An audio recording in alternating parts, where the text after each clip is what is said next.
Bien, je vous laisse vous installer tranquillement dans le grand amphi. Alors, sachant qu'il y a une retransmission qui se fait également dans d'autres amphis, si jamais les gens ne trouvent pas de place, il y a également une retransmission sur la chaîne YouTube dans les amphis B, D et E. Voilà, donc on est filmé en ce moment, donc sachez-le. Bien, évidemment bonjour et puis bienvenue à toutes et à tous.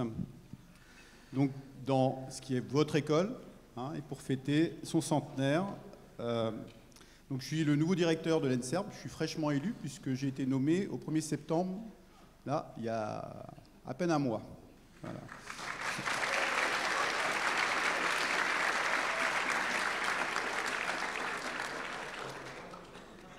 C'est très gentil, merci. Oui, c'est vrai, ça s'arrose. Je pense qu'on va bien l'arroser aujourd'hui, normalement.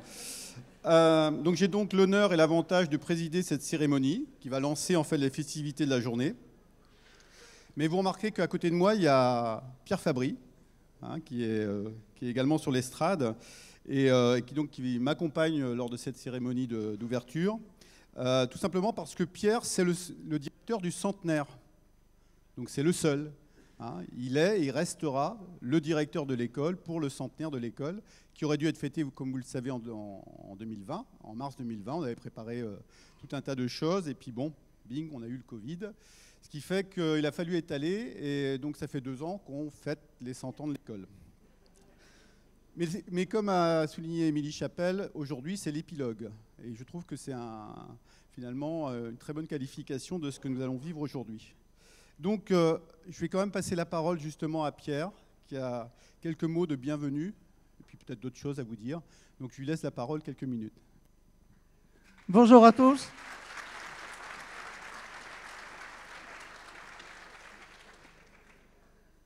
Bien, j'ai préparé quelques mots à votre attention et je voudrais rappeler ici que ce qui fait la vie et la notoriété d'une école, qui plus est centenaire, ce sont les rencontres humaines qui fédèrent les énergies de tous les personnels pour la réussite d'un projet commun.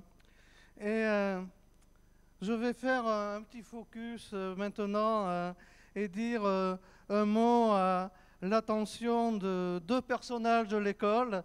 Ils me pardonneront l'expression, qui sont devenus des amis, que j'ai eu le plaisir de rencontrer en diverses occasions et qui sont bien entendu parmi nous aujourd'hui. Donc le premier d'entre eux est André Morat.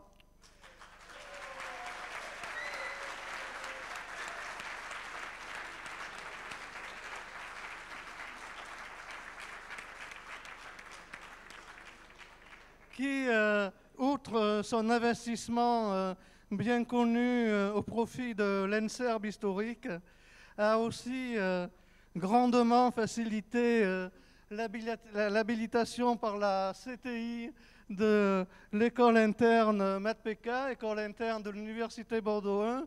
Et je me souviens, André, que tu étais délégué général à l'époque auprès de la CTI et que sans y toucher, mais avec la persuasion que l'on te connaît, tu as arraché cette habilitation à une heure avancée de la nuit. Alors, André, pour ce que tu as fait pour cette école Matmeka et le directeur de cette école que j'ai été tient à te remercier. Et c'était, je dirais, une condition nécessaire pour réussir la fusion entre ces 2 écoles, fusion qui a pris quelques années. Et je pense que pour ton investissement global que tu as fait au profit de l'ensemble des écoles d'ingénieurs et surtout au profit de cette école qui, comme je te l'ai dit dans l'escalier sera toujours la tienne. Je tiens absolument à te remercier.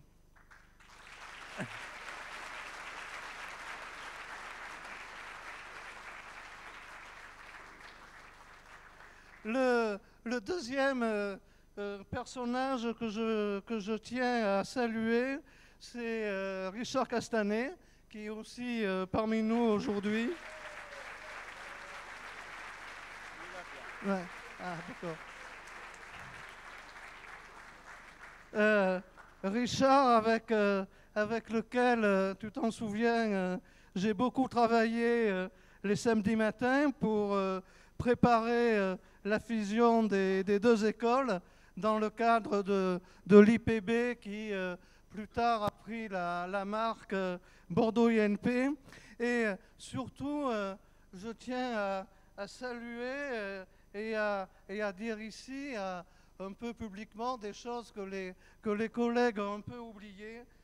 C'est à toi que l'on doit que les écoles internes de Bordeaux INP ont été créées par arrêté ministériel.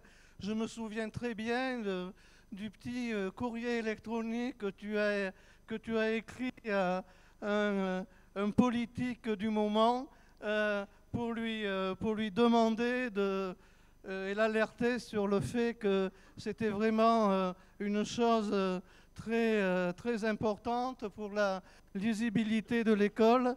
Alors, merci Richard pour ta contribution à la création de Bordeaux INP.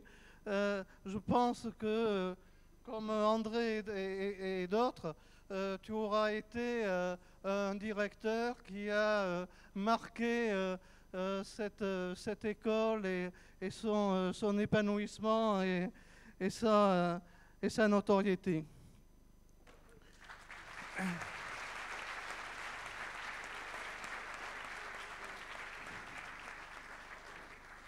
Merci aussi à Eric pour sa reprise du flambeau et pour avoir rendu possible cet événement. Donc, merci Eric, on connaît tous ton investissement dans l'école à diverses responsabilités.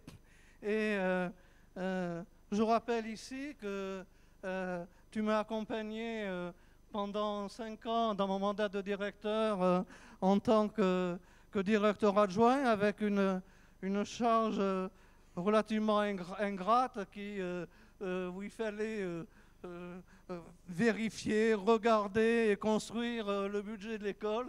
Donc Eric, merci pour ces 5 années où nous avons travaillé ensemble.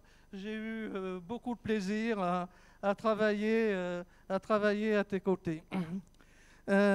Merci bien sûr à toute l'équipe des 100 ans qui s'est beaucoup investie dans la mise en place de ces journées. Vous avez vu, vous avez commencé à découvrir dans la rue des fresques qui retracent un peu l'histoire de l'école. Et c'était un peu ce que j'ai dit au début, vraiment cet événement des 100 ans, avec un peu de retard, on va dire des 102 ans, c'est vraiment une expérience collective et humaine. Et il convient vraiment de remercier tous ceux qui ont participé à la réalisation et à la mise en place de cette journée, chacun à sa place, mais avec l'enthousiasme que je mentionnais au début de mon intervention, sachant que, comme je le disais, une école d'ingénieurs, c'est avant tout une aventure humaine et le plaisir de travailler ensemble au profit d'un projet commun. Donc, je vais terminer pour vous souhaiter une excellente journée à tous, même ça ira au-delà de la journée, puisqu'il y a des festivités qui vont continuer un petit peu tard dans la nuit. Donc, excellente journée à tous et merci à tous d'être venus aujourd'hui.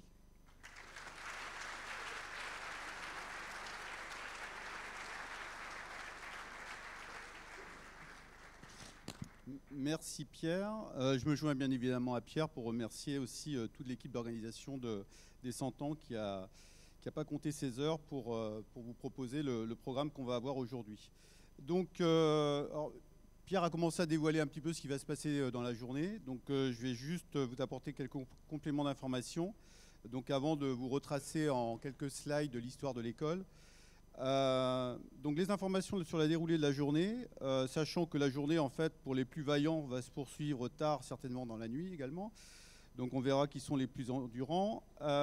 Donc après la session d'ouverture qui a lieu en ce moment, on va avoir le plaisir et l'honneur de recevoir Madame Sandira Calviac, qui est de chez Nistana Venture à San Francisco et qui va nous proposer une conférence sur les solutions Deep Tech pour résoudre tout type de problèmes d'infrastructure. Madame Calviac est ici présente. Voilà, donc je vous salue Madame.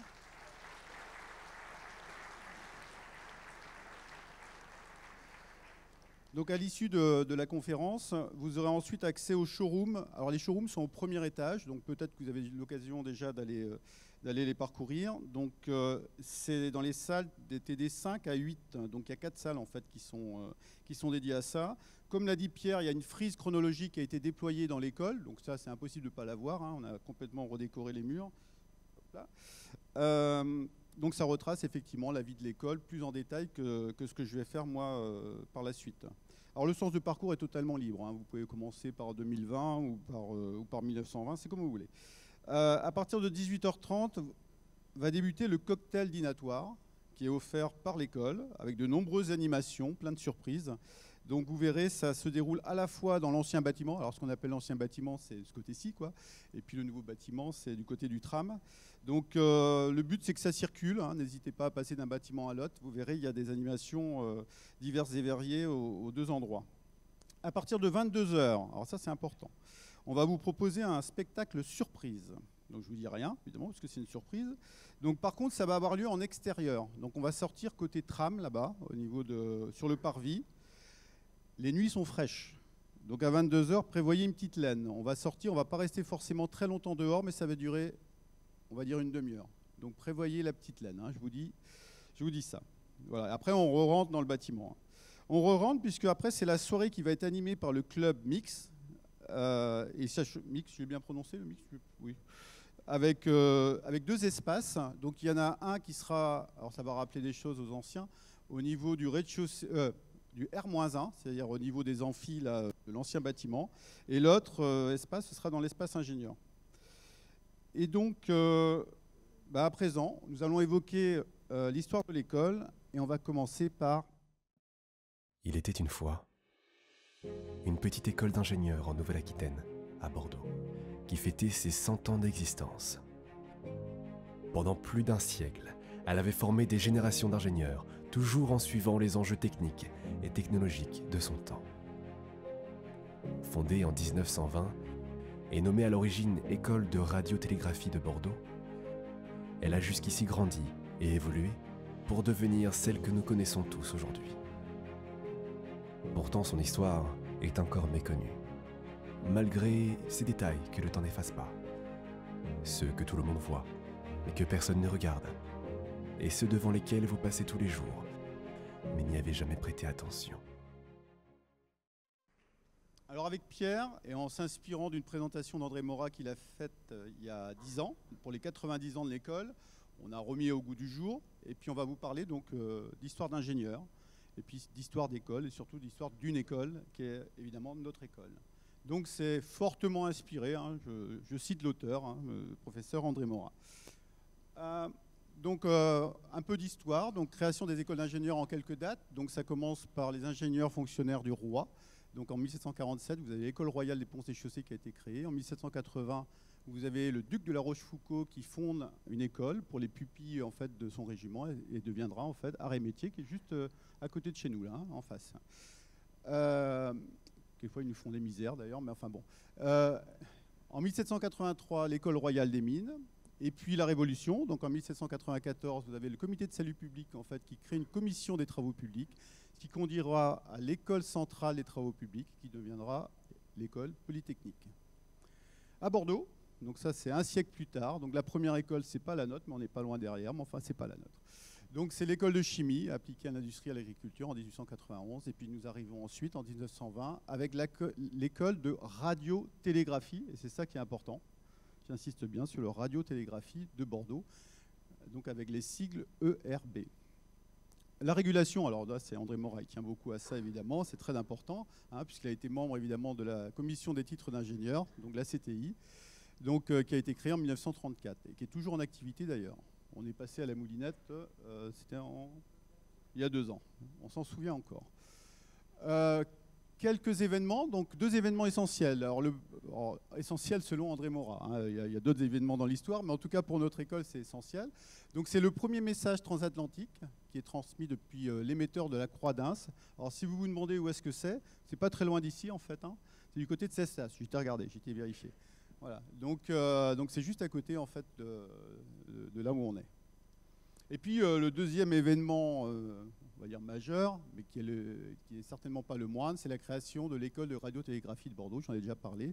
Et la première adresse postale, vous l'avez là, c'est l'école de radiotélégraphie, donc faculté des sciences et des lettres, cours Pasteur à Bordeaux. Donc au départ, la première école était en plein centre de Bordeaux. Les premiers diplômés, je pense que c'est intéressant de voir en fait que l'origine notamment de ces diplômés qui étaient très majoritairement de l'Europe de l'Est. Ah, ils étaient 18, je crois, je les ai comptés. Oui, je crois que c'est ça, 18. Voilà. Alors, par contre, la scolarité durait beaucoup plus longtemps, hein. J'ai vérifié ça aussi. Vous verrez, je crois que la première promotion, elle sort en 1929, si je ne me trompe pas. Ouais, les premiers diplômés. Donc c'était long, les études, hein. Alors, si vous voulez en savoir plus, il faut discuter avec M. Morat, il sera là, il tient un stand, il n'y a pas de problème. Donc 1934, je l'ai déjà dit, c'est la création de la CTI. 1936, l'école devient l'école de radioélectricité. Ça ne change pas le cycle, hein, c'est toujours ERB. Mais par contre, radiotélégraphie devient radioélectricité. On s'adapte finalement à l'évolution technique ou technologique. Donc par arrêté ministériel, vous l'avez à droite, on a retrouvé les documents.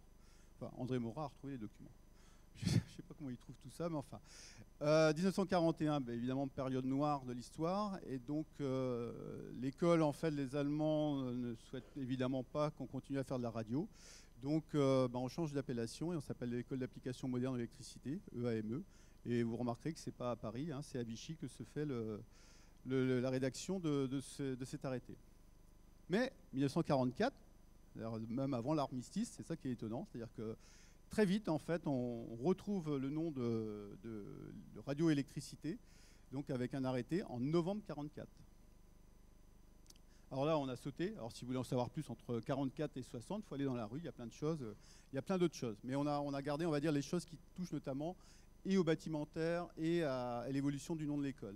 Donc elle est transférée à Talence, dans les locaux de la faculté des sciences. Donc vous voyez, on voit le bâtiment un peu austère là, que vous avez sur la gauche, juste après le portail. Le portail est magnifique, le bâtiment, je trouve qu'il est un peu moins. 1965, alors l'école change de nom, puisque ça devient l'école supérieure d'électronique et de radioélectricité de Bordeaux. Donc les Serbes, alors on a cherché le logo, on ne l'a pas trouvé. Donc, mais par contre, on a retrouvé une photo apparemment d'une journée d'intégration. Hein. Ça, on a retrouvé. Allez savoir pourquoi. Il y a des choses qu'on a... Et vous remarquerez, la banderole derrière, qui indique fièrement d'où ils sont. C'est l'école de radio, hein, clairement, c'est affiché. Voilà. En 1975, on devient l'ENSERB, avec l'école nationale cette fois-ci, supérieure d'électronique et de radioélectricité, donc pour un décret qui a été signé en 1975. 1986, la création de la filière informatique. Alors les PC ont évolué depuis quand même, hein. En 1995, donc l'école est transférée donc, sur le site actuel et on récupère un bâtiment, un très beau bâtiment d'un point de vue architectural, de 13 500 mètres carrés. En 1997, c'est la création de... Oui, ça marche, ok. Allez savoir pourquoi, création de Madmeca, hop, ça coupe.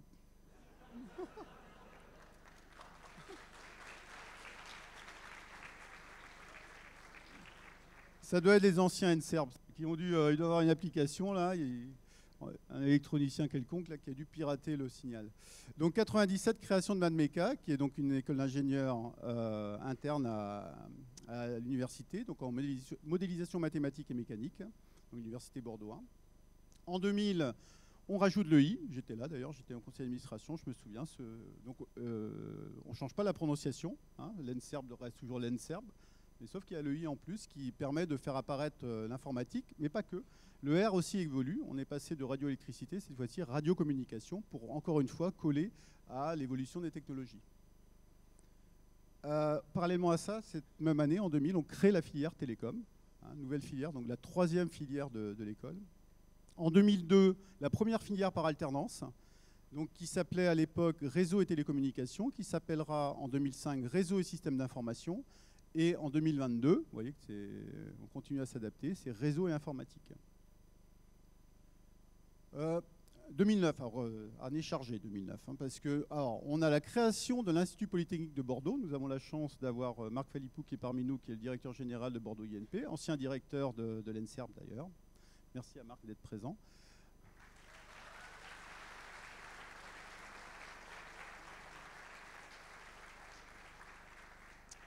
Alors en fait, l'IPB, c'est 6 écoles d'ingénieurs. ENSERB, MADMECA, l'ENS-CBP, l'école de chimie, l'ISTAB, l'IDC, qui est l'Institut de cognitique, l'ENS-TBB, qui est la biologie. Puis en fait, parallèlement à ça, en fait, on fusionne l'ENSERB et MADMECA. Pierre en a parlé tout à l'heure. Et donc on crée l'ENSERB MADMECA. Parallèlement à ça, cette même année, il y a aussi la nouvelle filière par alternance, qui est système électronique embarqué. Elle, pour le coup, elle n'a pas changé de nom. C'est toujours système électronique embarqué. Les premières promotions de l'ENSERB MADMECA, donc vous les avez là, donc les 6 filières. Donc c'est dans la configuration actuelle, hein, on a toujours 6 filières. Donc 4 sous statut étudiant et 2 sous statut apprenti. 2014, je suis presque au bout en fait, hein, donc on est toujours à l'Institut Polytechnique de Bordeaux, mais par contre il y a une marque qui est créée, qui est Bordeaux INP, qui fait partie donc du groupe INP. Hein, on est une des entités de ce groupe des INP. Et puis, on inaugure également l'extension du bâtiment. Donc, nous, c'est ce qu'on appelle le nouveau bâtiment, hein, qui, en fait, nous a été livré en 2014, qui porte la surface. Tout à l'heure, on était à 13 500 m². On passe à 25 000 m² de surface. Donc, vous voyez, la taille de l'école est vraiment conséquente. Ce qui en fait, d'ailleurs, la plus grosse école de Nouvelle-Aquitaine. Je voudrais rendre hommage évidemment aux directeurs qui se sont succédés à la direction de l'école. Donc je vais les citer: Joseph Guinchamp, Adrien Foch, Jean Mercier, Marcel Caux, François Valentin, Gérard Bousseau. Nous avons la chance d'avoir André Morat parmi nous, Bernard Leroux, Philippe Marcheguet est parmi nous également. Je vous remercie également d'être présent. Richard Castanet, auquel Pierre a rendu hommage tout à l'heure, Marc Phalippou, Pierre Fabry. Et donc moi je suis le dernier en date. Alors j'ai compté, c'est le 13e. Ça, bon. Je ne sais pas ce que ça augure en fait, on verra. À l'évolution du nombre de diplômés, je remercie d'ailleurs Caroline Fintoni de m'avoir préparé ce transparent, vous allez voir. On a les moyens à l'école. Regardez ça, une animation.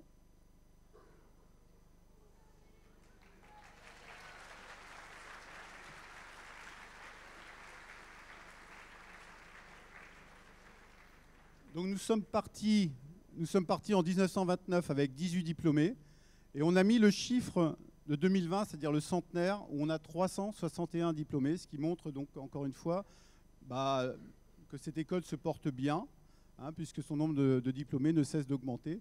Et donc pour un score, on va dire cumulé, de 9 276 diplômés à ce jour. Voilà.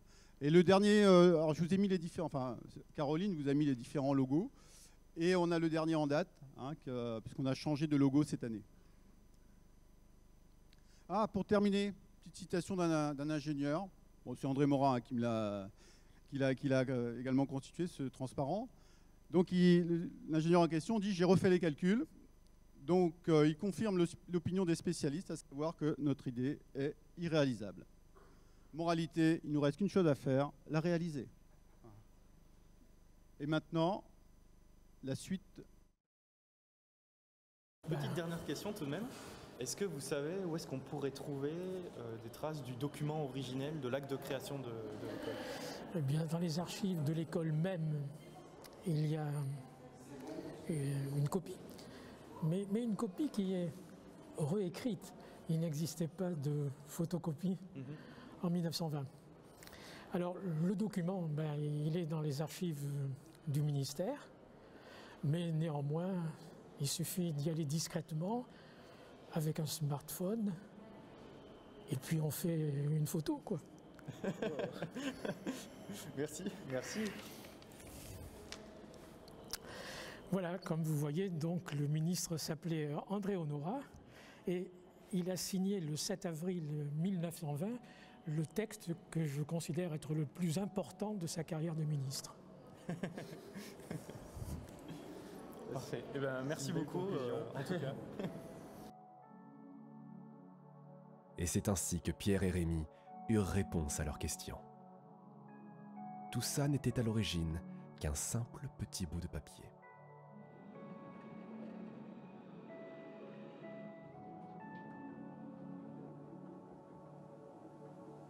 Un bout de papier qui avait pourtant changé le destin de beaucoup.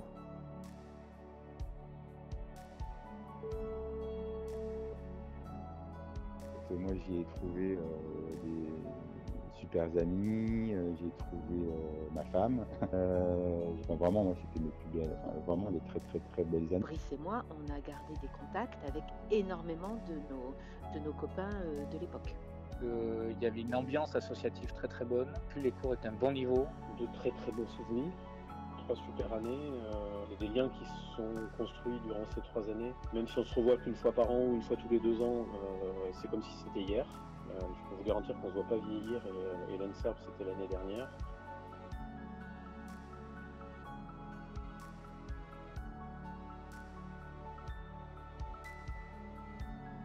« 100 ans d'histoire, d'évolution, de formation et de souvenirs pendant lesquels, comme le dit l'adage, ils vécurent heureux et eurent beaucoup d'ingés. »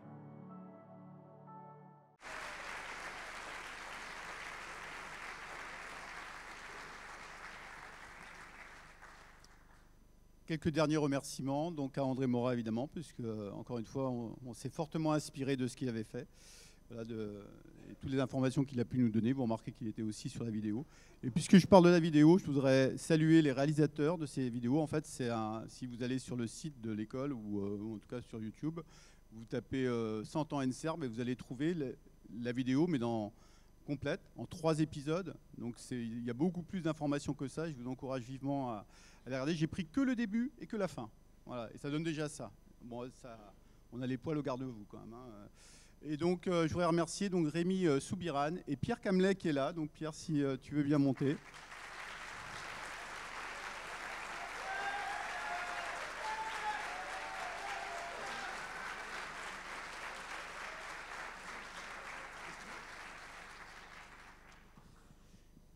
Bonjour à tous.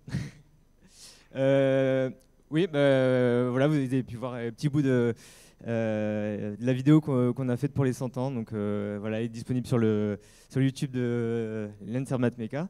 Et je voulais en profiter pour remercier toutes les personnes qui nous ont aidés à faire cette vidéo, tous les professeurs, tous les anciens directeurs, tous les anciens élèves aussi à qui on a envoyé des messages, qui nous ont répondu, qui nous ont raconté un petit peu leur année ENSERB, ce que c'était pour eux, plein de petites anecdotes croustillantes, et tous ceux qui nous ont aidés aussi sur le moyen technique, au niveau des lieux de tournage où on a pu tourner dans les anciens locaux de l'école.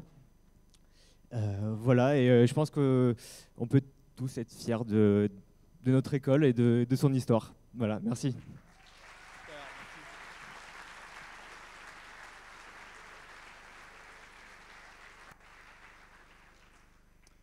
Un dernier remerciement, en fait, c'est à vous qui avez écrit, qui écrivez ou qui écrirez la longue histoire de notre école. Voilà, merci bien.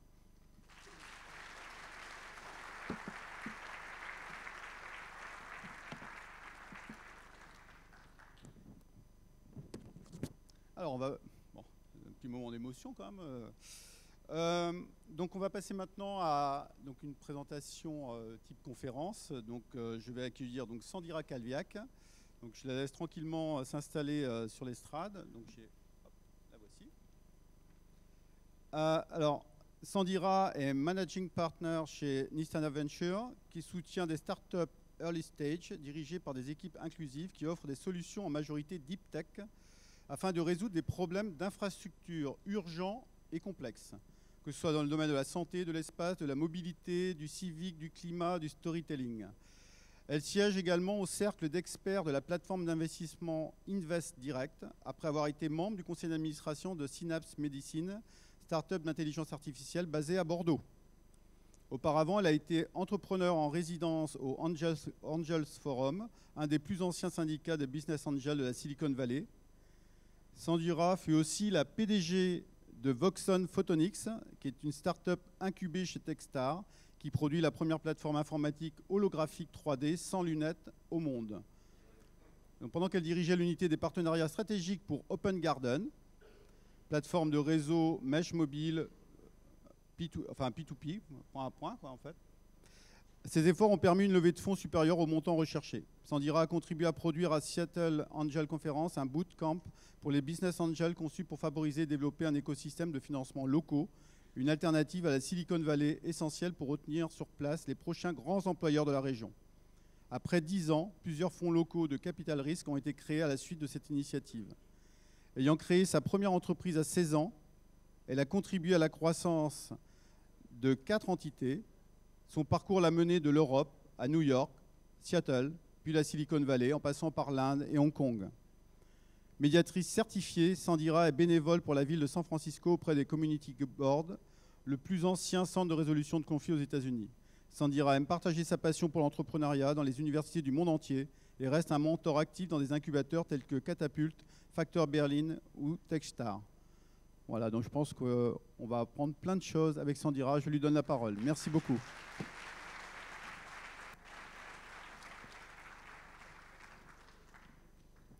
Bonjour tout le monde.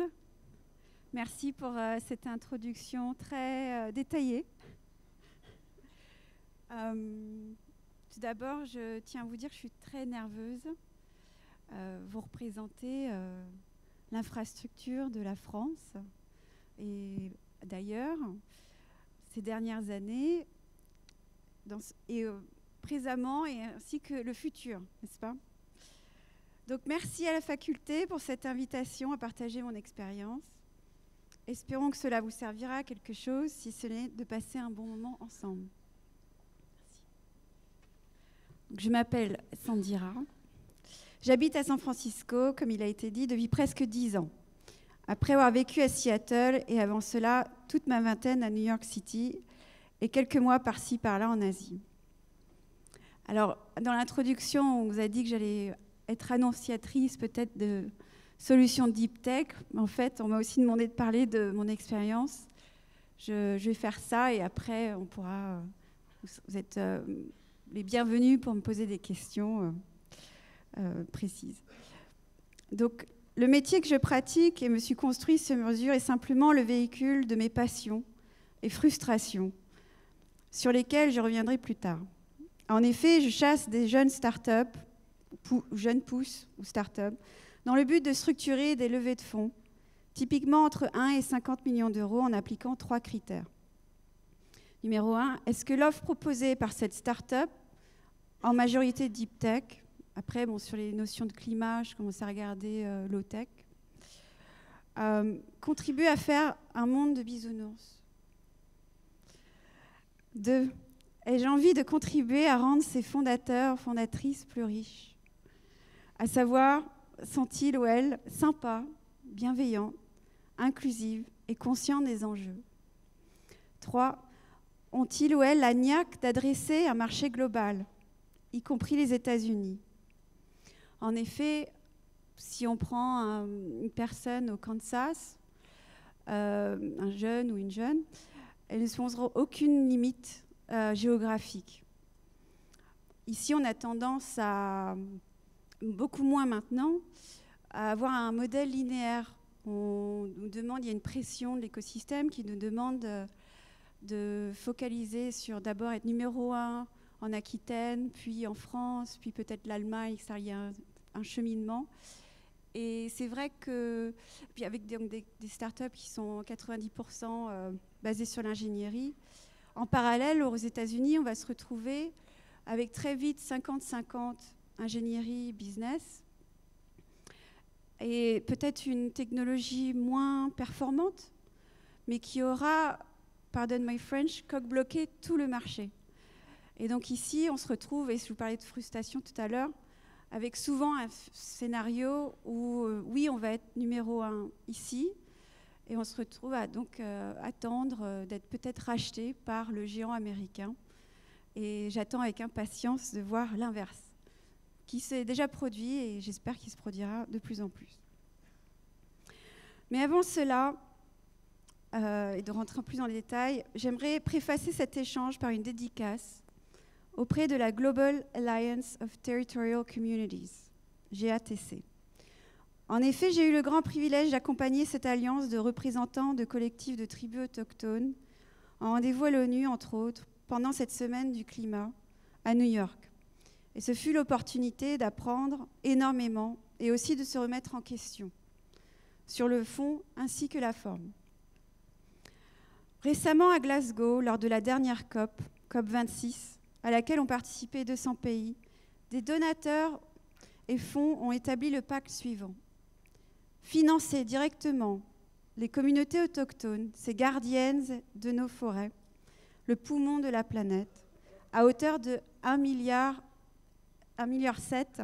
de dollars. Sur ce montant, ces communautés pourtant détentrices de clés qui nous sortiront de ce pétrin, dont nous ne pouvons plus nier notre responsabilité, ont hélas vu moins de 1%. Oui, moins de 1%. Cela en choquera évidemment peu ici présents, et n'est-ce pas bien cela le souci?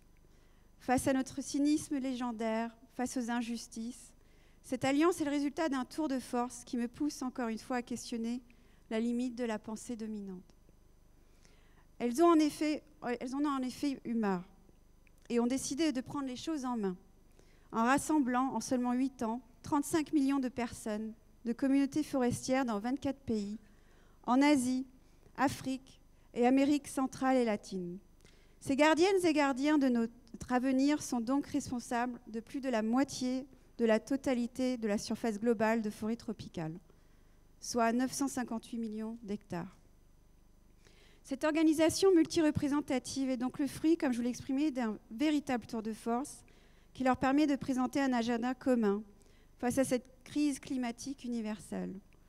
Je n'ai pu m'empêcher d'être également impressionnée par le format des meetings effectués. Chacune y pratique l'active listening, l'écoute attentive. Personne n'interrompt l'autre. Et après avoir recueilli le consentement des unes et des autres, résume adroitement la position et les propos exprimés précédemment. Cela offre une fluidité, une clarté des échanges et surtout assure que chaque membre se sente représenté, respecté et que le groupe soit dans son ensemble sur la même longueur d'onde, tout en maintenant la personnalité et agenda unique des individus présents. La semaine dernière, jour pour jour, j'assistais donc au lancement de Chandia, un fonds créé justement pour collecter et attribuer des ressources directement aux protectrices et protecteurs de notre belle planète. Si vous voulez connaître l'IBAN, n'hésitez pas à me contacter après la conf. Elles ont les solutions et nous ont bien fait comprendre qu'elles en ont marre, qu'on les tue d'une part et qu'on les traite avec notre condescendance légendaire et millénaire d'autre part. Ce prélude passé, je vous avoue que je ne sais pas exactement pourquoi, malgré le fait d'en être extrêmement honorée, il a été décidé de me présenter à vous aujourd'hui. Après tout, je ne suis pas diplômée de votre prestigieuse école, ni d'aucune d'ailleurs. Je n'ai même pas le brevet. Et cela fait plus de 20 ans que je vis aux États-Unis, donc je n'ai pas toujours été au fait du quotidien de notre cher pays. Quelle perle de sagesse pourrais-je donc partager avec vous à l'occasion de ce centenaire? Surtout à vous qui êtes si bien entourés et préparés. Mon parcours est en effet parsemé d'échecs, à quelques exceptions près, Et les dépressions et les larmes ont souvent jonché les allées des chemins choisis ou imposés. Beaucoup de choses ont bien heureusement changé pour le mieux depuis mon enfance passée dans le terroir. Je me permets de m'y pencher plus en détail car beaucoup de choses se mettent alors en place, que ce soit en termes d'apprentissage ou de périodes charnières, en l'occurrence les débuts de l'Internet. Je suis née dans une famille que l'on appelle atypique, il y a 41 ans. D'une part par sa multiculture grâce à une mère d'origine indienne, entre autres. Je le partage ici car encore aujourd'hui, la première question posée lors de mes passages en France reste « Quelles sont vos origines ?» Même en rendez-vous bancaire le mois dernier pour négocier un prêt immobilier. Est-ce pour cela que je suis si confortable de vivre à l'étranger ? Je ne me suis en effet jamais aussi sentie française qu'en dehors de l'Hexagone. Le taux d'usure passe la barre des 3% ce soir. Vous avez encore quelques heures pour obtenir votre prêt à plus ou moins 2%. Où en étions-nous ? Ah oui. Né dans une famille de hippies visionnaires, vaut mieux quand le métier de papa est voyant cartomancien. Et élevé à l'air libre en région centre, sur les bords de Loire.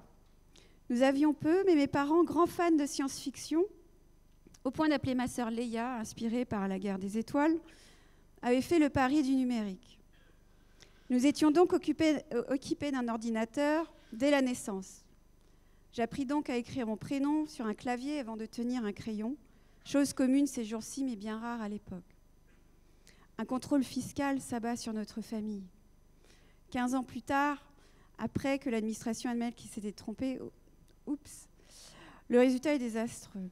Divorce, maison perdue, rapports familiaux tendus jusqu'à ce jour, et la petite fille tranchée, binaire que j'étais, qui ne jure que, 1, elle ne montera jamais d'entreprise en France. Ça a changé.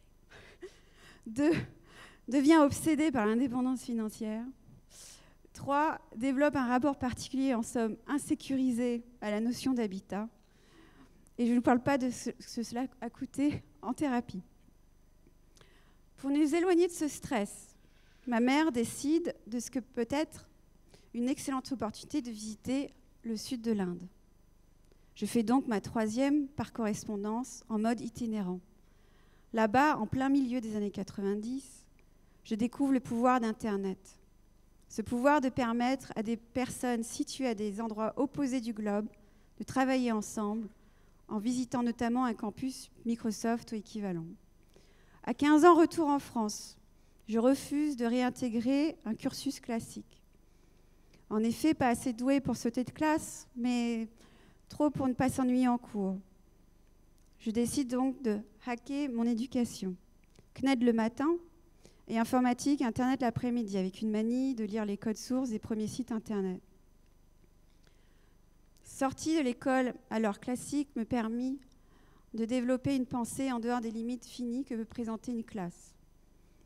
En effet, le soir, j'attendais les élèves, comme un vieux pervers, des différentes écoles avec impatience pour aller jouer. Jusqu'à ce jour, je ne me pose aucune limite de qui j'aurai le droit de contacter. Éventuellement, toutes les promos rejoignent la grande promo de l'école de la vie et nous sommes tous dans le même bateau.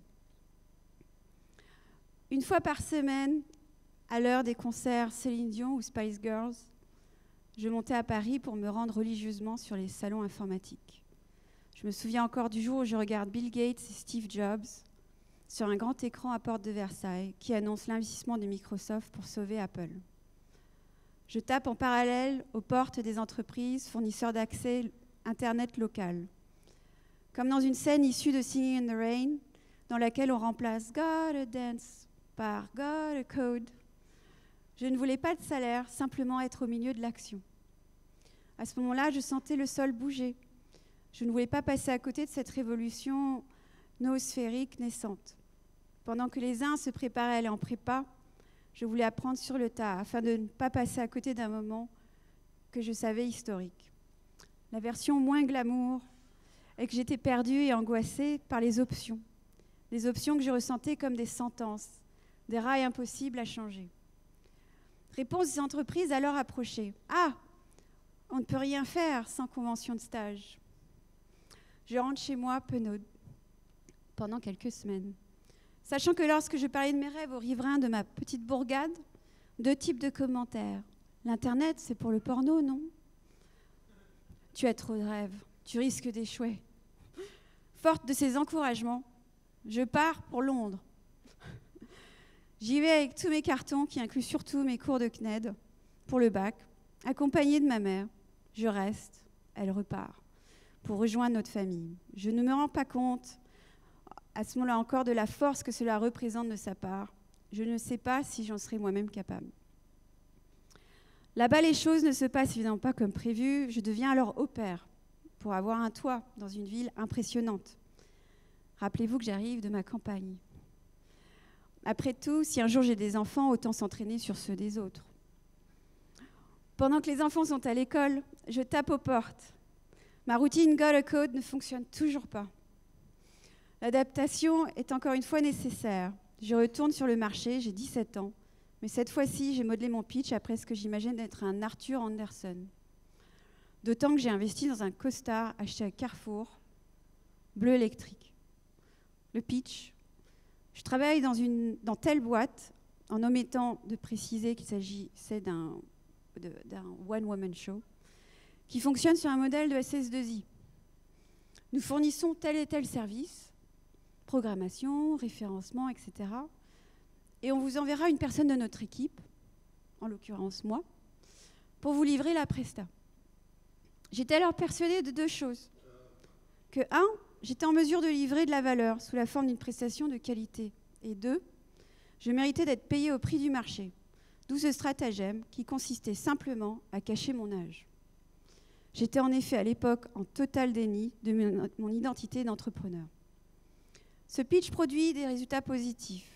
Enfin, je me retrouve à avoir plus de clients que je ne peux gérer et à devoir pivoter.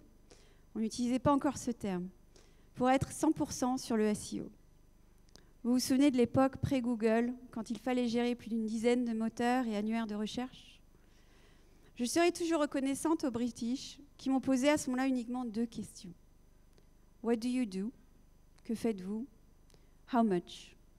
Combien ça coûte? Un vrai contraste avec cette obsession des noms de famille, des écoles et diplômes, même si j'ai toujours valorisé l'éducation générale, ou cette addiction au « oui mais », une expression qui n'existe pas en anglais. J'y reviendrai. À 18 ans, je signe comme client l'équivalent des experts chez Scotland Yard. Ils m'offrent un job, je prends peur.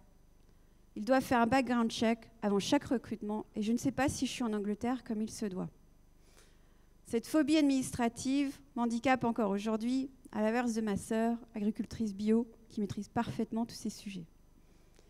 De manière appropriée, cela correspond au moment où la France, conveniently, oui, cela correspond au moment où la France s'éloigne enfin du Minitel. Au détour d'un site, je détecte alors une start-up qui recrute à tour de bras. Certes, seulement des stagiaires, mais je ne peux m'empêcher de remarquer un dynamisme à l'anglo-saxonne. Je prends mon téléphone et les appelle de Londres. Cold calling, comme on dit. Bonjour, dis-je du haut de mes 18 ans, n'est-ce pas? J'ai vu que vous vous développiez à l'étranger. Souhaitez-vous ouvrir le marché anglais? Si oui, je suis votre femme, quoi. La personne au bout du fil me répond: merci de votre intérêt. En effet, c'est une piste possible. Si vous passez en France, ce serait bien que l'on se voie à l'occasion. On raccroche. Une semaine plus tard, je rappelle. Bonjour, je serai en France pour l'Apple Expo. Dispo pour une entrevue? Ok. J'arrive à Porte de Pantin, dans un espèce de hangar. Au fond, des personnes qui codent pour des terminaux de Minitel un peu roses. Il faut savoir que l'Internet français fut en quelque sorte le fruit d'une collaboration entre entrepreneurs du Minitel, qui avaient le cash, et de jeunes gens issus des grandes écoles. En tout cas, c'était le cas pour eBazaar, la start-up dont je vous parle. À l'entretien, le DG me demande mon âge, question légale en France. Je réponds: ah, mais ça ne se demande pas à une femme. Une des rares fois où mon genre fut un atout. J'ai le job dans une entreprise de 100 personnes. Nous sommes 2 femmes, je suis la seule codeuse. Je ne suis pas encore au fait de ce qui se dit sur nous. J'ai la chance d'assister aux premières levées de fonds. eBazaar est racheté. On m'avait proposé des stock options. Je n'y avais rien compris. Encore une leçon. Une année fulgurante se passe. Le tourbillon des dot-com. À 20 ans, je me retrouve chassée par 01net, filiale d'un groupe de presse de plus de 30 ans, filiale de Vivendi Universal, qui cherchait des profils de type start-up pour commencer sa transition vers le digital. Après un test de graphologie, me voilà aux 35 heures.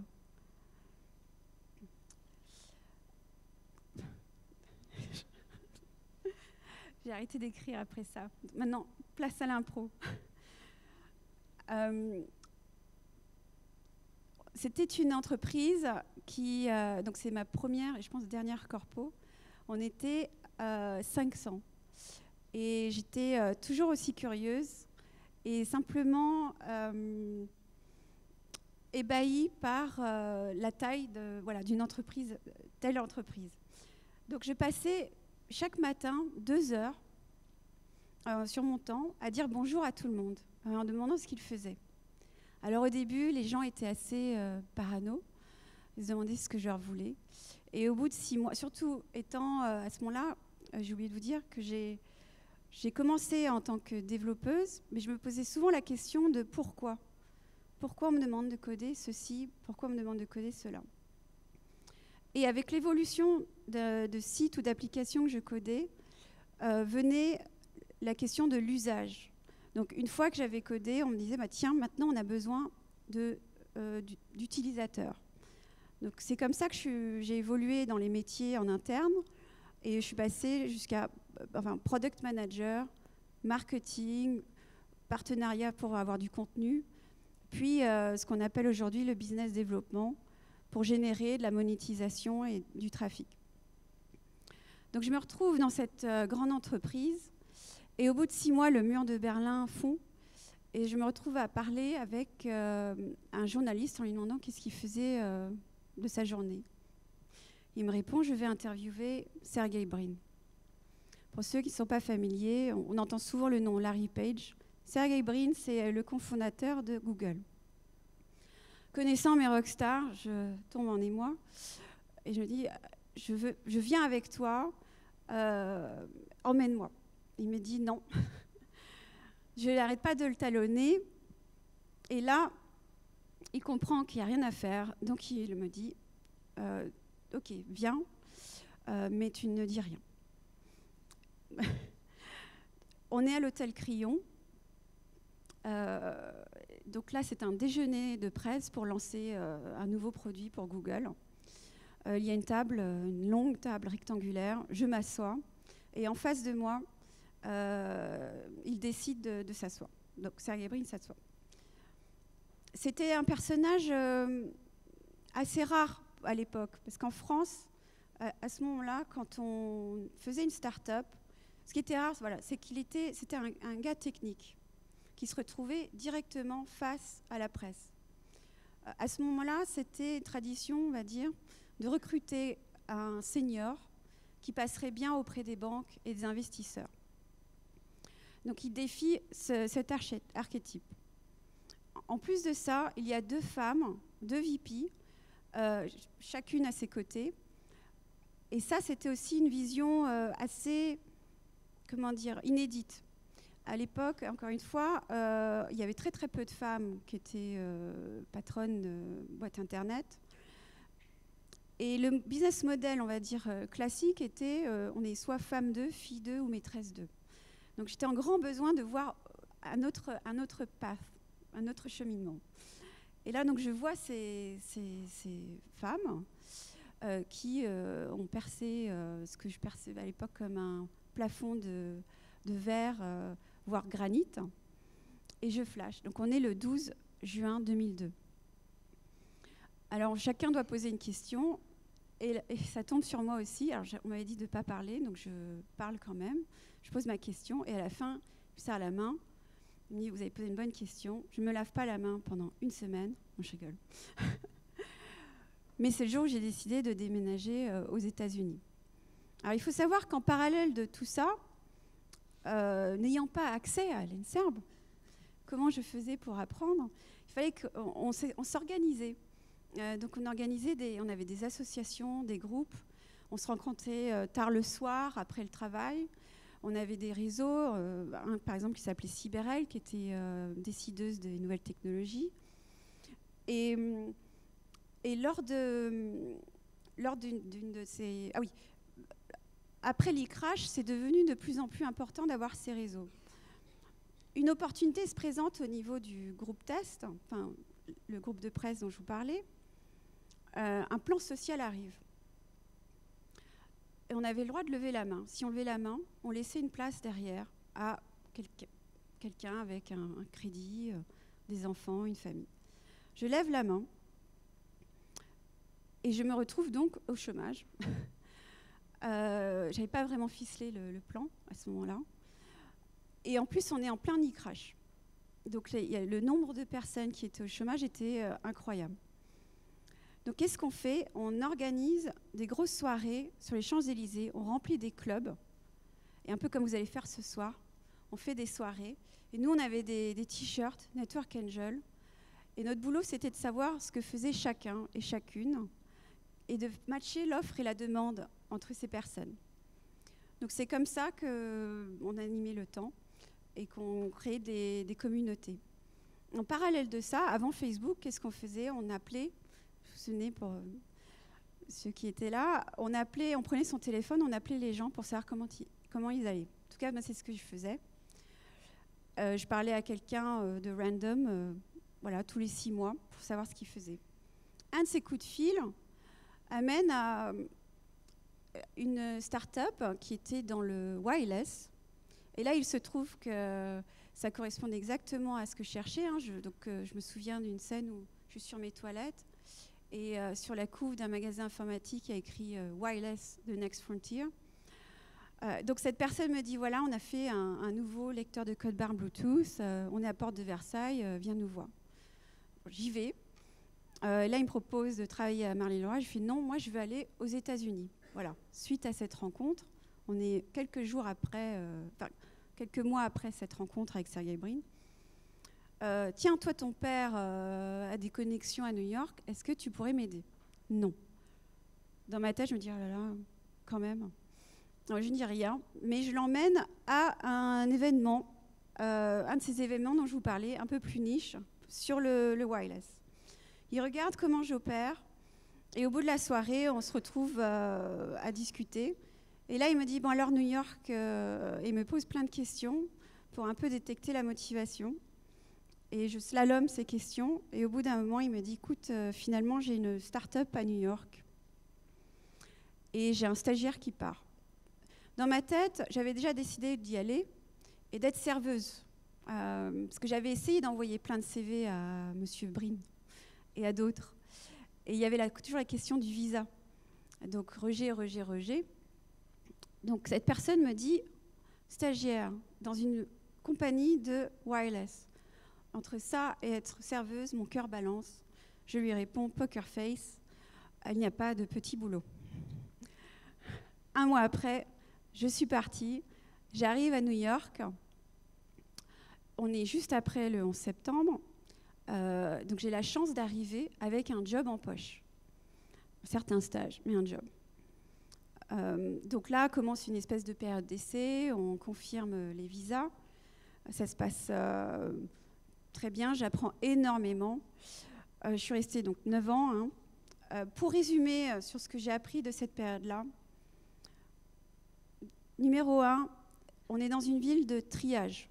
C'est-à-dire qu'on est dans un pays qui est très jeune et qui continue de se construire en temps réel.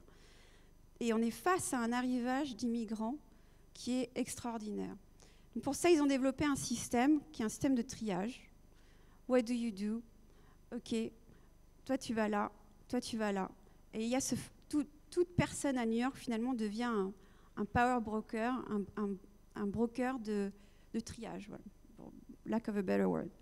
Donc, il y a cette curiosité et aussi cette pression de faire, finalement, ce que je fais, l'opposé de ce que je vous fais aujourd'hui, c'est-à-dire de se présenter en 3 mots-clés.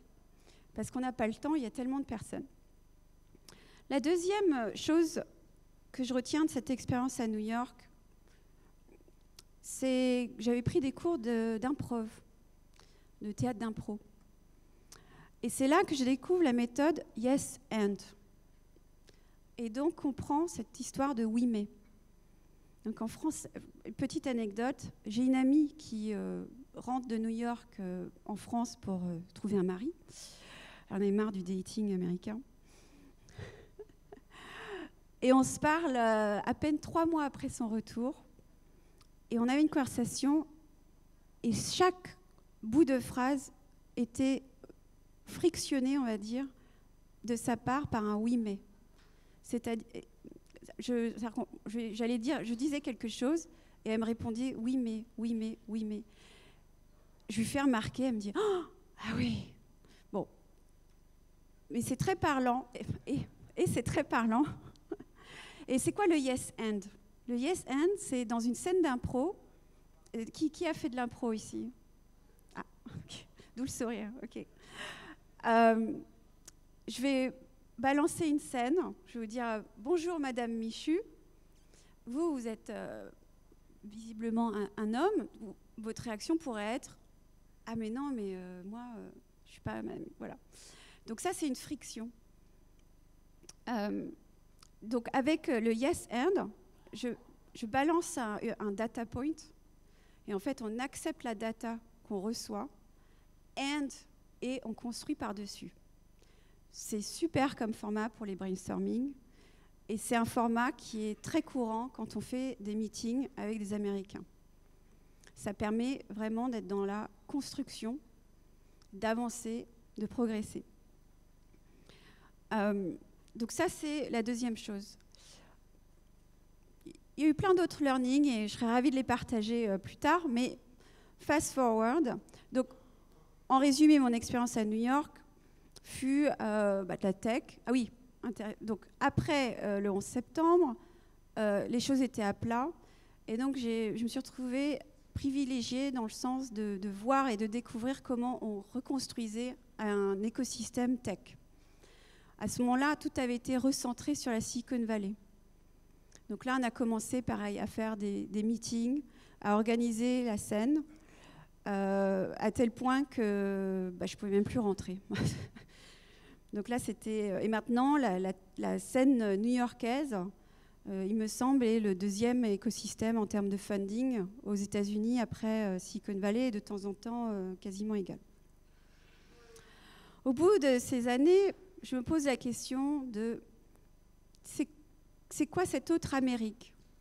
Je suis à New York, je commence à remarquer qu'il y a quand même peu d'entreprises qui sont créées à New York. On est sur une espèce de Walmart, de place de marché géante, où tout le monde vend quelque chose. Alors il y a des artistes, hein, évidemment, mais on a l'impression que voilà, tout le monde vend quelque chose. Donc je m'intéresse aux endroits plus calmes. Et là je découvre et je rencontre des personnes de Seattle. Et ça m'a intriguée, parce que Seattle, comme vous le savez peut-être, c'est là que vient Microsoft, Boeing, Starbucks, des boîtes quand même avec une dimension globale. Donc je pars là-bas pour étudier l'environnement, pour comprendre comment ils font. Parce que sur place, il n'y a pas de marché local. Donc comment font-ils pour se packager et devenir ces grandes entreprises. Donc, j'arrive à Seattle et là je tombe effectivement sur les anciens de Microsoft qui sont aussi dans la philanthropie et qui se sont organisés pour créer des fonds d'investissement. Donc je fais un passage là et puis très vite je me penche sur l'écosystème. Un problème est mis en surface là-bas qui est le suivant. On est très proche de la Silicon Valley. On a énormément de talents qui viennent de Amazon, tout ça, et des écoles locales. On a aussi énormément d'investisseurs, de personnes en capacité d'investir, mais qui investissent plutôt dans l'immobilier des véhicules traditionnels, on va dire. Qu'est-ce que ça crée comme conséquence? On se retrouve à avoir des talents, des équipes fondatrices qui prennent l'avion, un court trajet en Silicon Valley, vont lever des fonds et ont une pression finalement de rester sur place. Donc là, on se retrouve avec une perte du prochain employeur potentiel, puisqu'elle reste en Silicon Valley. Donc qu'est-ce qu'on fait? On crée un espèce de concours, un concours où des startups de toute la région peuvent participer. En parallèle, on recrute des individus. En fait, on se retrouvait dans une ville où il y avait quand même des moyens au niveau individuel. Et on leur demande d'investir $5 000 to play, c'est-à-dire prêt à les perdre. Investissez et apprenez en même temps en faisant. Donc on met en place ce véhicule. Et suite à ça, donc on fait ce concours et ça crée un chèque qu'on peut donner allocated à la start-up. Ce faisant, ces angels, ces BA, qui n'étaient pas BA à la base, apprennent au cours de 6 semaines à poser les questions, à analyser les start-up. Et ça a créé du lien. On a eu, pendant la première promo, suite à la première promo, on a eu un ancien de Microsoft qui est devenu CEO d'une des startups. On avait aussi des gens qui écrivaient des chèques à côté. C'est-à-dire qu'ils s'attachaient à une startup et ils écrivaient des chèques à côté. Après 10 ans, on a des VC qui se sont créés à partir de ces angels. Donc ça a créé un écosystème local. Et aujourd'hui, on a plein d'IPO qui sont locales à Seattle. Voilà. Donc ça, c'était vraiment super de participer à ça avec l'équipe. Puis une rencontre fait que je me retrouve à San Francisco. Alors au début, moi j'étais dans l'équipe anti-San Francisco en Silicon Valley, toujours à essayer de construire des écosystèmes ailleurs. Comme l'opportunité se présente, je me dis, bon, est-ce que je peux vraiment être une tech girl et ne jamais avoir expérimenté cet environnement? Bon, allons-y au moins pour apprendre quelque chose. J'arrive et là, j'ai l'impression d'être une actrice de théâtre qui débarque à Hollywood avec les budgets incroyables, un écosystème ultra intense et qu'en fait, ce n'est pas nécessairement une question de talent. Les talents existent partout dans le monde grâce à des écoles comme vous. C'est une question de plusieurs éléments qui viennent et qui se croisent au même endroit. Et peut-être aussi une certaine mentalité qui vient de l'histoire peut-être, ou d'une volonté, on ne sait pas. Mais en tout cas, c'est vrai qu'il y a... j'ai été étonnée de la question qu'on m'a posée. Chaque ville, je dirais, a sa question. Ce n'est pas exactement la question pour Bordeaux. En tout cas, New York, c'est « What do you do » qu'est-ce que vous faites? LA, c'est Los Angeles, c'est qui connaissez-vous? Quel film, quel producteur? Et c'est vrai que San Francisco, enfin en tout cas la Silicon Valley, c'est quel est votre rêve? Donc ça perturbe un petit peu. Mais ça nous pousse à réfléchir effectivement à la fin et ensuite à reverse engineer. Je n'ai pas le terme. Voilà. Donc j'arrive dans cet environnement-là. Et comme je l'ai dit, je déménage là-bas pour des questions un peu perso. Je me pose quand même donc, des objectifs professionnels. Et à ce moment-là, j'en ai 2. Un, c'est un truc d'ego. Je n'ai jamais fait de levée de fonds, de vrai Silicon Valley VC. Donc j'ai cet objectif. Et le deuxième, c'est... je commençais, grâce à mon expérience à Seattle, puis même avant, j'ai skippé sur le fait que j'ai fait... ma crise de 25 ans, tour du monde, Mongolie, tout ça, bon. Le train, bon. Et qui m'a un peu changé, à ce moment-là, il y a un shift quand même, qui était qu'avant, c'était tech for tech, juste excité par les potentiels de la technologie. Et après ça, il y avait quand même une question de, mais pourquoi faire? Pourquoi est-ce qu'on fait tout ça? Et ça, ce fut un très très long cheminement. Et donc j'arrive à San Francisco, encore une fois, avec cette idée de j'aimerais trouver une technologie, voilà, enfin, une solution qui leverage la technologie pour résoudre quelque chose d'infrastructurel. Surtout dans un pays comme les États-Unis, où l'infrastructure, jusqu'à très très récemment, ou avec des exceptions dans l'histoire, passe par le privé. je trouve cette entreprise, cette start-up, Open Garden. Et au départ, c'était finalement le métier que je faisais depuis quelques années à ce moment-là, BizDev, VP BizDev. Je suis embauchée pour ça, mais je me retrouve encore une fois à faire à m'occuper de la levée de fonds. Donc là, on lève, et là, je vis un moment très Silicon Valley. Le VC se pointe dans les bureaux et nous dit j'ai la term sheet dans la poche. Bon. Cowboy, quoi. Et c'est un montant plus grand que ce qu'on cherchait. Et on avait 0 revenu. Voilà. Bon, ça ne se fait plus maintenant. Voilà. Donc, le temps passe. Et Trump arrive. Alors, je vous skip les parties où j'ai eu ma boîte, parce qu'on a parlé de Voxon, etc. Trump arrive. Là, je décide de partir voyager. Et j'ai plusieurs questions en tête, dont une qui est on est encore sur des sceptiques du climat. On commence. Ah oui. Quand j'ai fait ma levée de fonds là, pour Voxybox, un meeting sur 5 n'était pas un meeting, c'était un date déguisé. C'était avant MeToo, donc le langage n'était pas vraiment là. J'ai vu 6 avocats. Même avant, il y a eu des expériences. 5 sur 6 me disent ne parlez pas, pensez à votre carrière. Donc, entre tout ça, puis Trump, puis ceci, puis cela, puis les sceptiques du climat, je fais OK, un petit break, on remet les compteurs à zéro, tour du monde. Et on va observer comment on fait les choses ailleurs. Parce qu'à ce moment-là, je commençais à mettre en doute l'écosystème dans lequel j'évoluais. Et c'est comme ça que je me rapproche de la France.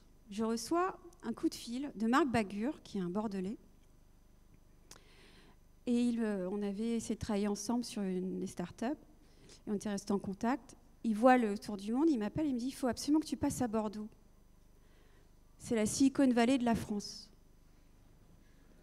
Je fais « Ah bon? Comment ça ?» Et il me dit « Bah oui, on a du vin, du surf, des ingés. » Ok, vendu, j'arrive.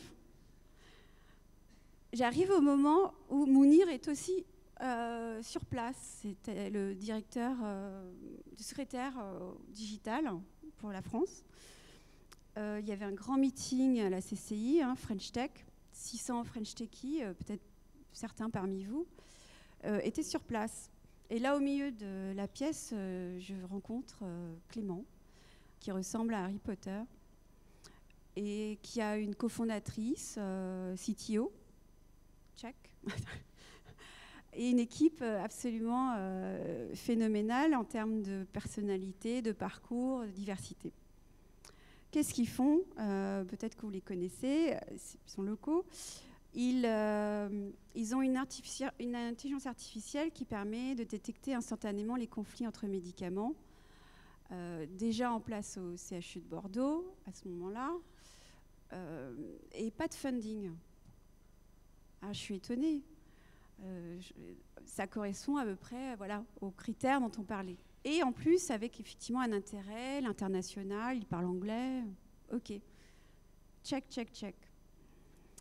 Je commence à travailler avec eux, term sheet. Et puis, très rapidement, là, je commence à constituer un tour de table pour eux, avec des personnes, des fonds franco-européens et des angels de la diaspora, c'est-à-dire des Français qui sont aux États-Unis, et avec vraiment cette idée de construire une cap table idéale pour préparer l'international. À ce moment-là, j'avais commencé à aller voir les fonds locaux, enfin en tout cas en France, et à parler de cette problématique de développement linéaire, pour les inciter à soutenir des efforts et des stratégies internationales dès le départ, c'est-à-dire même sur un seed. Voilà. Donc ça se passe super bien. Ils m'ont demandé suite à ça de rejoindre leur board. Ce fut une aventure extraordinaire. On a refait un tour ensuite. Et en parallèle, j'ai continué de travailler avec d'autres startups. Et qu'est-ce que je peux vous dire d'autre? Après, il y a eu Covid. J'ai continué mon travail. Voilà. Je sais pas. Est-ce que vous avez des questions?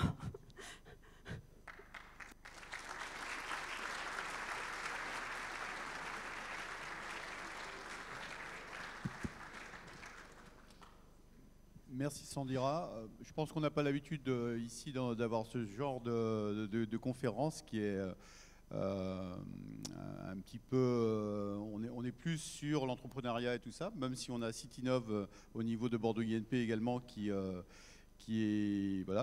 peut-être besoin de s'inspirer et pourquoi pas discuter avec des personnes comme Sandira pour pas accompagner la création de start-up au sein de notre école. Du coup, la session est ouverte pour les questions. Il y a Toufik qui est là avec le micro s'il y a des gens qui ont des questions à poser à Sandira. Ah, il y a Monsieur Najim.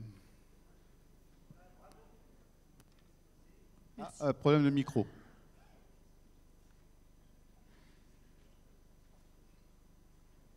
Sur le côté. Ouais, c'est bon. Merci. Ça va mieux? Oui. Oui, bravo pour votre super exposé, très mobilisateur, puis une expérience très riche. J'ai une question à vous poser parce que vous avez vécu à la fois aux États-Unis et en France, et sur les lois qui protègent les startups.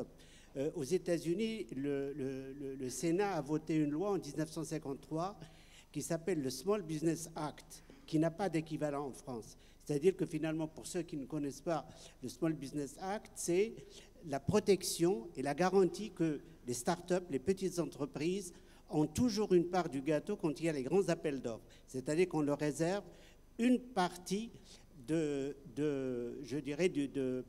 travail à faire dans le cadre d'un appel d'offres. Donc la loi les protège. Ici, quand il y a des appels d'offres, souvent on choisit les grandes entreprises pour des raisons que disent le CO de sécurité. Et donc il n'y a pas d'équivalent.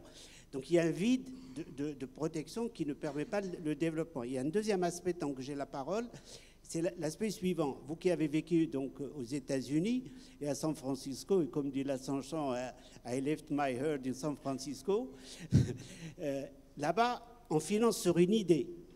Ici, le financement, il peut être apporté et on dit quel est votre chiffre d'affaires, qu'est-ce que vous avez fait. Donc il y a deux aspects. Enfin, il y en a d'autres qui peuvent être pénalisants pour les entreprises et les startups ici. Et quel est votre sentiment? Merci pour ces questions, commentaires. Sur le premier point, vous avez raison, ça existe comme dispositif. Après, dans mon expérience des startups avec lesquelles j'ai bossé, ce n'est pas nécessairement quelque chose qui est rentré en compte. C'est-à-dire qu'elles n'ont pas forcément fait des appels d'offres.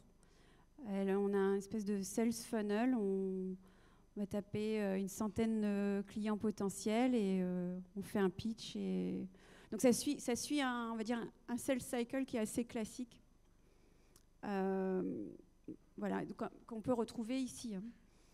Ensuite, sur la question du financement, c'est vrai que c'était, je dirais, très compliqué pendant très longtemps. Maintenant, il y a quand même beaucoup de dispositifs comme French Tech, BPI, etc., qui facilitent l'accès au financement. Il y a le Brexit qui aide, parce que ça permet de focaliser une entrée potentielle sur... Et la data le montre, c'est-à-dire que maintenant, quand on parle aux agences d'attractivité locale, parce qu'en France, c'est beaucoup par les régions, elles vont essayer de chercher des Américains ou autres pays pour s'investir en France. La France est à nouveau bien cotée. Il y a eu un travail énorme de tous pour que ce soit bien coté comme pays, comme porte d'entrée vers l'Europe. Merci Brexit et French Tech et compagnie. Voilà, j'espère que ça répond.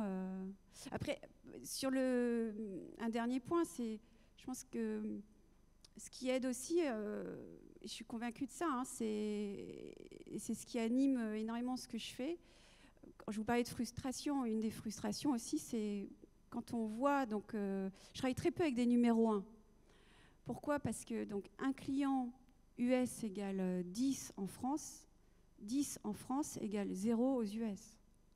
C'est peut-être pas quelque chose qu'on a envie d'entendre, mais c'est une réalité. D'où vraiment l'importance de pensée globale dans l'ADN dès le départ d'une start-up. Parce qu'il y a aussi, si on le fait après, bon, bah, ça coûte minimum 1 million, donc c'est une levée spécifique, on se dilue, etc. Et on a une culture de sales qui va être européenne. Moi, j'ai peut-être un peu... bah, vous avez compris que je suis voilà, un peu binaire des fois. En France, je considère qu'on ne fait pas forcément de business. On fait de la politique. C'est ça aussi, c'est l'intérêt de faire du business ailleurs. Et puis c'est aussi, ça permet de dérisquer. Là, on rentre dans une récession qui va être monumentale. D'où l'intérêt de tout de suite se pencher sur ce qui se passe ailleurs. Ok. C'est inquiétant la dernière phrase, mais bon. Je n'avais pas senti comme ça, moi. Bon, okay. Une autre question? Est-ce qu'il y a d'autres questions? Au milieu, là, tout avec le micro.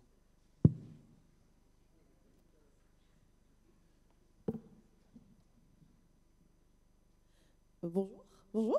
Bonjour. Alors déjà, je tiens à remercier Hélène Serve de l'invitation. Et je tiens à vous remercier d'être venue parce que honnêtement, je suis totalement fan. Je vous découvre, on ne voit pas parce que j'ai des petits yeux, mais j'ai des petites étoiles. J'admire votre parcours en tant que... même si effectivement vous dites j'ai pas le diplôme, j'ai pas fait l'école, mais en tant qu'ingénieur, parce que finalement vous avez vraiment été à la recherche de la technologie, vous avez été une aventurière dans tous ces domaines, et bravo à vous. Et ma question, c'est finalement, en écoutant votre parcours, j'ai la sensation que vous avez cherché à évoluer en France et que vous avez senti des blocages, des portes fermées, une mentalité peut-être pas suffisamment ouverte, qui fait que vous avez dû partir, voulu partir, rêvé de partir et que vous êtes parti. Et ma question, c'est la mentalité, au final, c'est la mentalité de chacun qu'on assemble tous ensemble. Et ma question, c'est justement pour essayer de faire un peu progresser tout ça. Qu'est-ce que, selon vous, on devrait changer au niveau individuel pour qu'au niveau global, ça change? Quelles sont les questions qu'il faudrait qu'on arrête de poser? Par exemple, d'où vous venez? C'est peut-être pas la question la plus pertinente quand on a quelqu'un en face de nous avec du talent. Donc, vers quoi nous conseillerez-vous d'aller pour essayer d'un peu faire évoluer cette mentalité et d'obtenir un monde plus ouvert en termes de business et de technologie comme celui des États-Unis, par exemple? Alors, merci pour cette question, très pertinente. Effectivement, vous avez raison. J'ai fait le choix où j'ai senti que pour évoluer, il fallait que je parte. Maintenant, il paraît que dans mon astrologie, l'international était dedans. Mais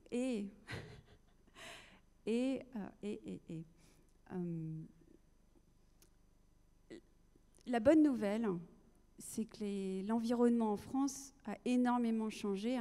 Moi, je vous ai fait un bref et détaillé parcours qui représente à peu près 25 ans d'histoire, voire plus. Donc il y a énormément de choses qui ont changé dans le bon sens. La preuve, c'est que je suis ici, déjà. Merci à vous. Jamais je n'aurais rêvé d'un tel moment. Encore une fois, je suis très honorée d'être ici. Et je le prends très sérieusement. Ensuite, c'est ce qui motive aussi mon travail, encore une fois.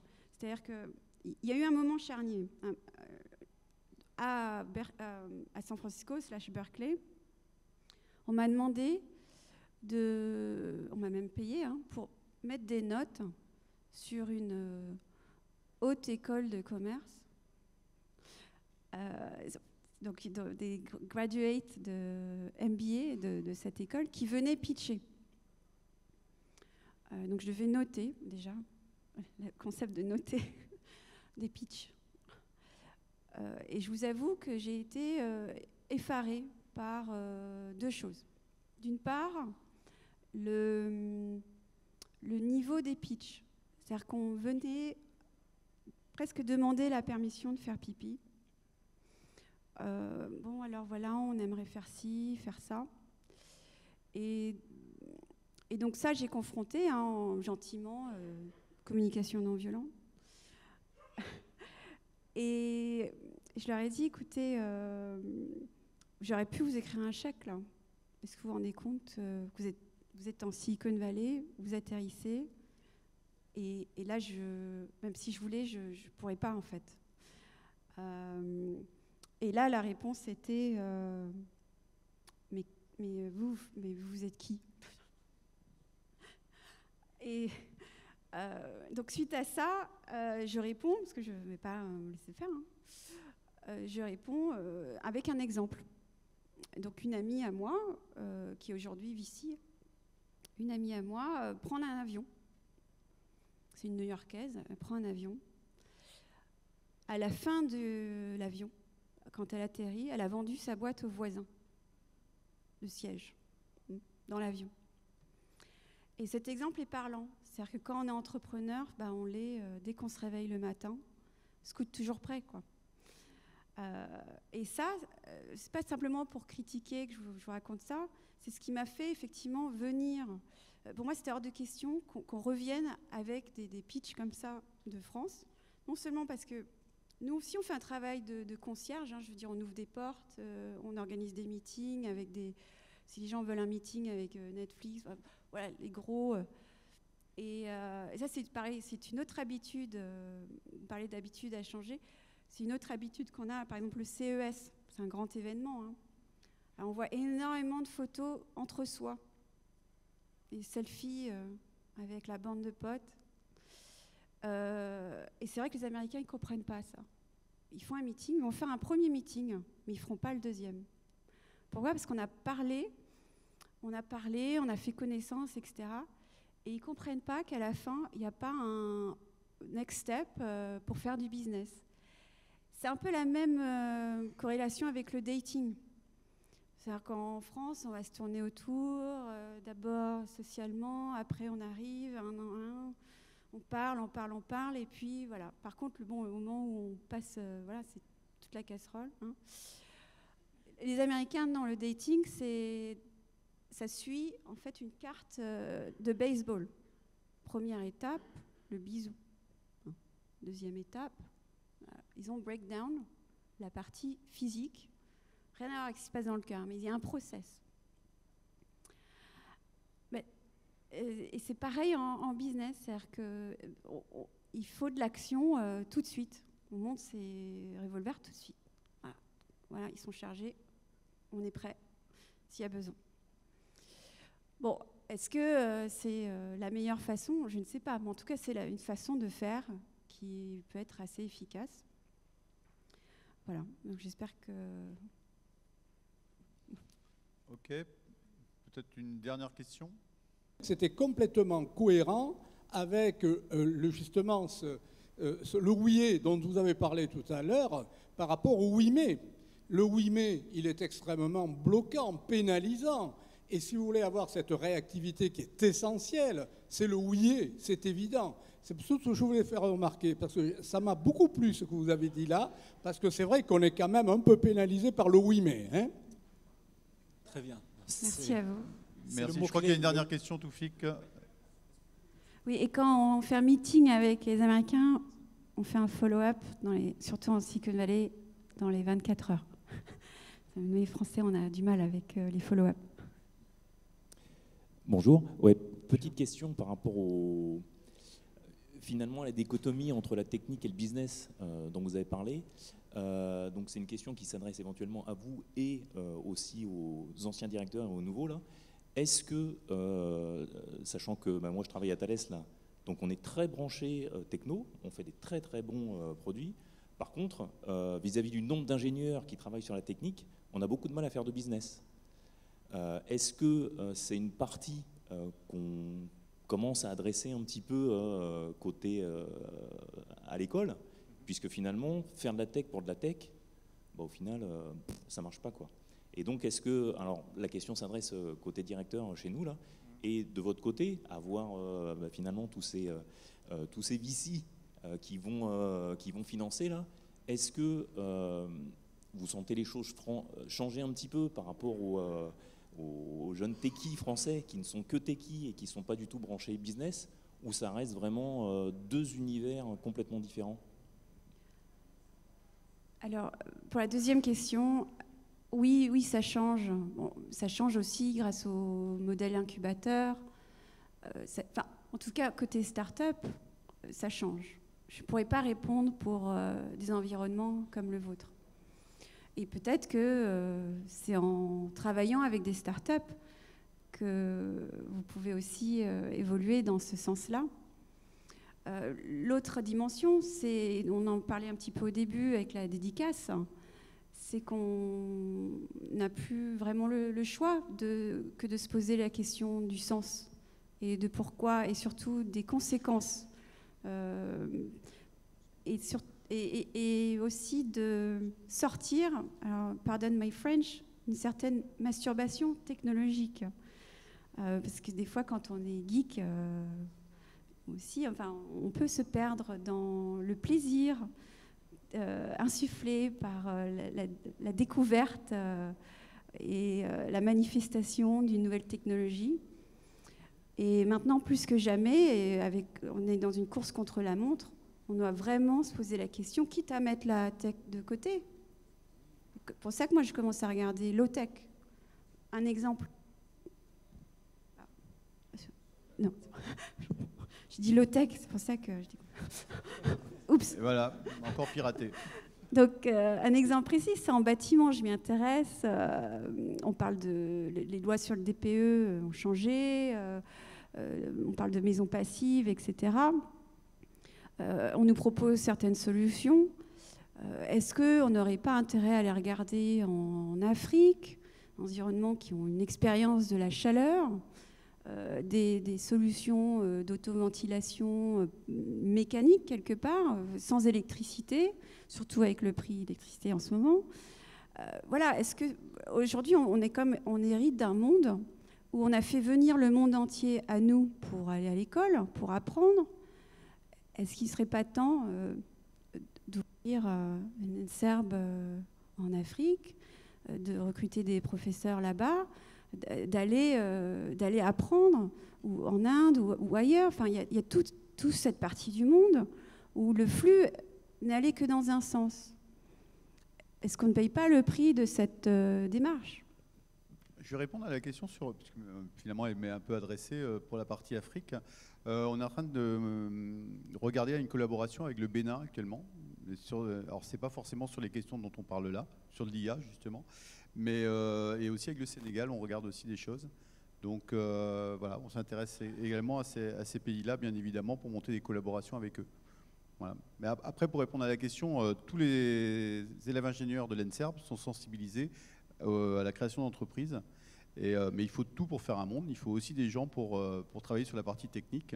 Et il faut aussi des gens qui aient le goût de l'entrepreneuriat. Donc on les sensibilise à ça pour encore une fois, on leur donne les outils et les connaissances pour, pourquoi pas, créer leur entreprise en sortant de l'ENSERB ou pendant leur temps à l'ENSERB. On a aussi, au niveau de Bordeaux INP, on a Citinov, donc, qui est un incubateur au sein même de l'école. Je pense qu'on a des progrès à faire là-dessus. Mais encore une fois, les outils existent. On a besoin de les développer, on a besoin de les entretenir, on a besoin de rencontrer des personnes comme Sandira pour peut-être nous amener à penser certaines fois différemment. Voilà. Mais par contre, la technique est toujours importante et c'est même fondamental. Et c'est notre mission première de former des ingénieurs dans le domaine du technique. Et je suis sûre qu'il sera ravi d'avoir Thales comme partenaire stratégique pour aider à financer l'incubateur. Thales nous aide déjà beaucoup. Sans essayer de tuer les startups. Hein. Attention. Ok. Je pense qu'on va arrêter là pour la conférence en remerciant encore une fois Sandira.